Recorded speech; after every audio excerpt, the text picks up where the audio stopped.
اعوذ باللہ من الشیطان الرجیم بسم اللہ الرحمن الرحیم۔ تمام دیکھنے اور سننے والے ناظرین کو میری طرف سے السلام علیکم۔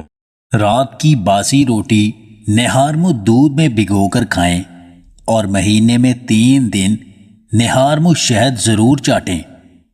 لہسن کا پانی گلے پر لگانے سے گلے کے درد سے آرام مل جاتا ہے۔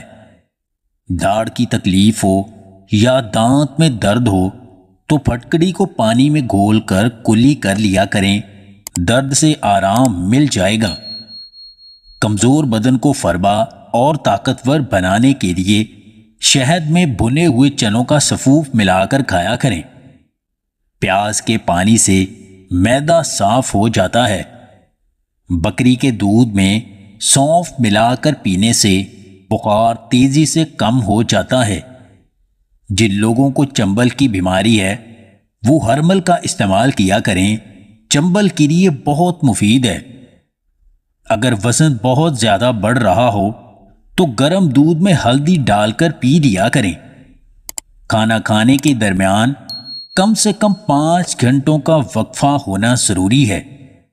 ہاتھوں پر خشکی ہو جائے تو بکری کے تازہ دودھ کی جھاگ ہاتھوں پر لگانے سے خشکی ختم ہو جاتی ہے۔ دہی کے زیادہ استعمال سے چہرے سے جھریاں ختم ہو جاتی ہیں۔ کچا امرود کھانے سے دانت مضبوط ہوتے ہیں اور پیٹ کے کیڑے مر جاتے ہیں۔ کمزور بدن پر گوشت چڑھانے کے لیے اونٹ کی گردن کا گوشت کھانا بہت مفید ہے۔ شوگر کے مریض کالے بنے ہوئے چنے کھایا کریں، یہ شوگر کو کنٹرول کرنے میں مددگار ہوتے ہیں۔ تعجب یہ نہیں کہ ہم لوگ بھٹکے ہوئے ہیں، مسئلہ یہ ہے کہ ہم میں سے ہر بھٹکا ہوا شخص دوسرے کو راہ راست پر لانا چاہتا ہے۔ اگر آپ کو ہماری یہ ویڈیو پسند آئے تو اسے لائک اور شیئر ضرور کیجیے گا، اور مزید ویڈیوز حاصل کرنے کے لیے دیسی ٹپس پوائنٹ چینل کو سبسکرائب کر لیں۔